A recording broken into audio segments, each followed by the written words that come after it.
Every pro DJ has a checklist, and I'm not talking about just which songs to play. Even if it seems like you're just winging it, a lot of preparation goes into playing a solid set. So in this video, I'm going to share with you guys the checklist every pro uses to prepare for a set, from the moment they get their tracks up till they finish off a set. Now, before we get things started, don't forget that you can add your own steps to this checklist. It's always better to be over-prepared rather than get blindsided mid-set. So without further ado, let's kick things off with the first set of steps, all of which starts right at home. From the absolute get-go, pro DJs kick off their checklist with the most important step, sourcing their music. This is the most critical step in being a DJ, as without good quality music and great selection, you don't really have anything to utilize for a set, and that pretty much speaks for itself. Now, pro DJs will always make sure that they get their tracks from the right sources. In the past, this meant digging up quality vinyl or legit CDs with the best remixes. While this still rings true to an extent today, most DJs get their tracks from record pools like BPM Supreme, where you can find high-quality tracks with extended intros and outros. This is also the time pro DJs ensure all their tracks match their standards for sound quality, so make sure to give each track a listen to check if they sound as crisp as you'd like them to be. With this arsenal of high-quality tracks, pro DJs can build their libraries. With these tracks in store, you can then create sets and crates. Pros will ensure that all their songs are properly categorized so they're not left scrambling for tracks while mid-set. Now, while at home, this is the perfect time to ensure all your tracks are prepped for airplay. The moment your song lands in your library, it's imperative to have your software analyze all of your songs. Doing so will allow your software to balance each track's volume while also giving you valuable information such as key, BPM, and much more. Once your tracks have been analyzed, this is where you can start organizing your playlist with the tracks you've procured. Now, this can pretty much go any way you'd like. Some DJs organize their libraries by genre, others by decade. So the choice here is really yours. Once you finish organizing your library in the most streamlined way for you, you should be good to go. So with an organized library, we're ready for the next set of steps in every pro DJ's checklist.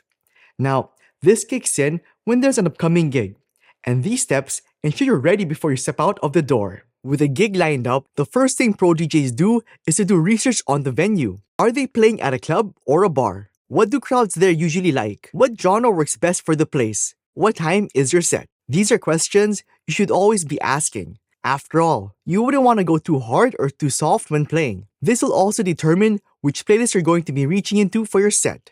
Now, the next item on the checklist is your equipment. Part of doing research on the venue is to see whether they've got equipment that's compatible with yours. If you're a laptop user, you'll need to check if their equipment works with your software, because you could be dealing with a rekordbox only controller, a mixer with no DVS, or even turntables which need control vinyl.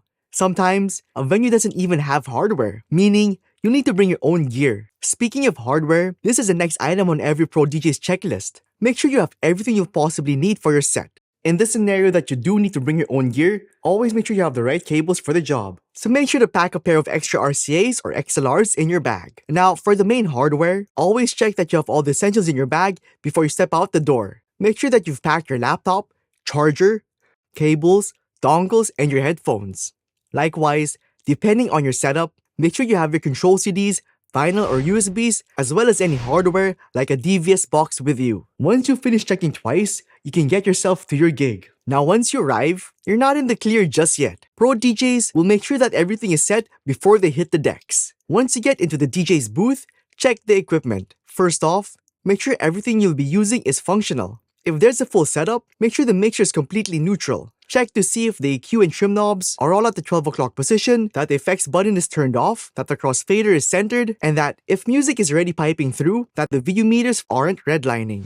Likewise for CDJs, make sure that start/stop time is centered, that master tempo is set on both decks, and that the tension knob is centered as well. All of these, mind you, can be adjusted to suit your preferences once your set gets started. So this part is pretty flexible. Just adjust things to how you like them. Now, if you're in a situation like where you're using your own controller, the same checklist applies. So make sure everything is centered and neutral before you kick off your set. Once this is done, you can connect your gear. Simply ensure that the signals are coming through, that you're properly connected, and that your levels are coming in safely below the red. If your levels are staying in the red, this is where you can adjust your trim knobs till you're no longer redlining. From here, you can start your set. Just keep a constant eye on the VU meters for redlining. Finally, once pro DJs finish their sets, they don't simply hit stop and leave. If you've got another DJ coming after you, make sure you help prep the mixer for their set. So, reset everything to neutral and communicate with them. Teamwork makes for the best transitions and turnovers after all. Now, to finish off every pro DJ set list, make sure you don't leave anything behind. So check for cables,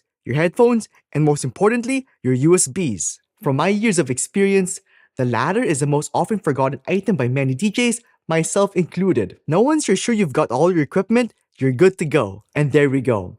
That's a pro DJ checklist that every DJ should follow. Now, if you've made it this far and want to add your own steps, comment them down below and let us know what you do for your own personal DJ checklist. But if you want to level up your skills even further, check out this video next.